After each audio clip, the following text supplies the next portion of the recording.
যদি আমি যুদ্ধের মধ্যে অংশগ্রহণ করি আমার লাভ কি? নবী বললেন, যদি তুমি যুদ্ধের মধ্যে শহীদ হও আল্লাহ তাআলা তোমাকে জান্নাত দান করবে। খাইবার হলো মদিনা প্রদেশের একটি জেলা, সেটা হলো ইহুদিদের দুর্গ। নবী করিম সাল্লাল্লাহু আলাইহি ওয়াসাল্লাম এই খাইবরকে অবরুদ্ধ করলেন। ইহুদিদের একজন রাখাল নবী করিম সাল্লাল্লাহু আলাইহি ওয়াসাল্লামের নিকট আসলেন, বললেন, হে আল্লাহর রাসূল, আপনি কিসের পয়গাম নিয়ে আসছেন? আপনি কিসের দাওয়াত দেন? নবী করিম সাল্লাল্লাহু আলাইহি ওয়াসাল্লাম বললেন যে আমি ঈমান এবং ইসলামের দাওয়াত দিই, ঈমান এবং ইসলামের দাওয়াত দেই। তখন ওই ইহুদিদের রাখাল বলল, ইয়া রাসূলুল্লাহ, যদি আমি ঈমান আনি তাহলে আমার লাভ কি হবে, আমার কি উপকার হবে? নবী করিম সাল্লাল্লাহু আলাইহি ওয়াসাল্লাম বললেন, হে রাখাল, শুনো, যদি তুমি ঈমান আনো এই যে দুনিয়ার জীবনটা ক্ষণস্থায়ী, আল্লাহ তাআলা তোমাকে তোমার মৃত্যুর পরে একটি চিরস্থায়ী জীবন আছে, সেই চিরস্থায়ী জীবনে তোমাকে সুখী রাখবেন। কি রাখবেন? সুখী রাখবেন। এই কথা শোনার পর রাখাল বলল, ইয়া রাসূলুল্লাহ, ইয়া হাবিবাল্লাহ, হে আল্লাহর রাসূল, যদি আমি ঈমান আনি, এটা আমার মুসলমান ভাই যারা আছে তারা আমার সাথে কি রকম আচরণ করবে? তারা আমাকে সাপোর্ট করবে কিনা? তারা আমাকে তাদের বুকে নেবে কিনা?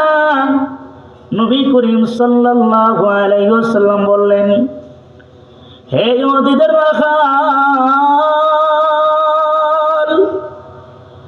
যদি তুমি ঈমান আনো তাহলে মুসলমান যারা আছে তারা তোমাকে তাদের বুকে জড়িয়ে নিবে।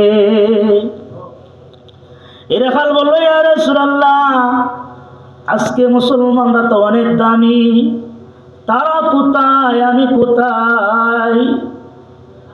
আপনি কি আমার সাথে ঠাট্টা করতেছেন, উপহাস করতেছেন? নবী বলল, না না না, আমি তোমার সাথে ঠাট্টা বিদ্রূপ উপহাস কোনো কিছু করি নাই।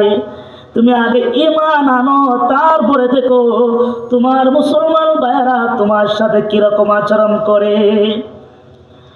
এই কথা শোনার পর ওই রাখাল সাথে সাথে পড়াশোনা করলেন, আশহাদু আল্লাহ ইলাহা ওয়া আশহাদু আন্না মুহাম্মাদান আবদুহু ওয়া রাসূলুহু। এই রাখাল কালিমা পড়িয়া মুসলমান হয়ে গেলেন। নবী করিম সাল্লাল্লাহু আলাইহি ওয়াসাল্লাম ওই রাখালকে বললেন, রাখাল, তুমি তো তোমার কাছে, তুমি তো ইহুদি যারা আছে তাদের পশু পাখি, তাদের যে পশু আছে এই পশুকে তুমি রাখালগিরি করো। তোমার নিকট ইহুদিদের এই পশুগুলা তোমার নিকট আমানত স্বরূপ। এখন তুমি মুসলমান হয়েছ, এই তাদের আমানত গুলা তাদের নিকট পৌঁছিয়ে দাও। আমানত পাইছেন? আমানত। নবী বললেন, এই পশুগুলা তাদের নিকট পৌঁছে দাও, কারণ এই পশুগুলা হচ্ছে তোমার নিকট আমানত। নবীদের কথা মানিয়া ওই রাখাল ইহুদিদের কাছে আমানত গুলা দিয়ে আসলেন। নবীর খেদমতে আইসেন। আসার পরে বললেন, নবী, এখন আমি কি করতে পারি? নবী বললেন, রাখাল রে, এখন তো নামাজের সময় হয় নাই, তোমাকে নামাজের কথা বলবো। ওই রাখাল বলল, নবী, তাহলে আমি কি করব? নবী বললেন, এখন তোমার জন্য একটা কাজের সুযোগ আছে। হুজুর কি কাজ তাড়াতাড়ি বলেন। নবী বললেন, রাখাল, এখন তো যুদ্ধের সময়, খাইবরের যুদ্ধ শুরু হয়েছে। এখন তোমার একটা কাজ, তুমি ইচ্ছা করলে ওই যুদ্ধের মধ্যে তুমি অংশগ্রহণ করতে পারো। রাখাল বলল, নবী, যদি আমি যুদ্ধের মধ্যে অংশগ্রহণ করি আমার লাভ কি? নবী বললেন, যদি তুমি যুদ্ধের মধ্যে শহীদ হও আল্লাহ তাআলা তোমাকে জান্নাত দান করবে। যুদ্ধ শুরু হয়ে গেল। ওই রাখালও যুদ্ধের মধ্যে শরীক হলো। যুদ্ধ শেষে একজন ব্যক্তির চেহারা কত বিক্ষত অবস্থায় পড়ে আছে।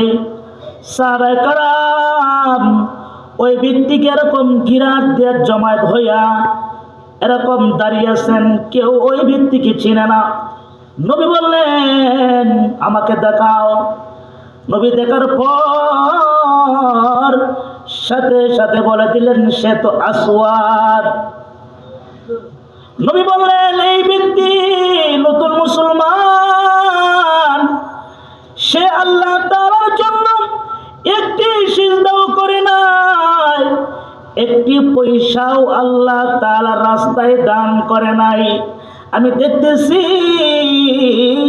আল্লাহ তাআলা ওই ব্যক্তিকে সোজা জান্নাতে প্রবেশ করাইছে।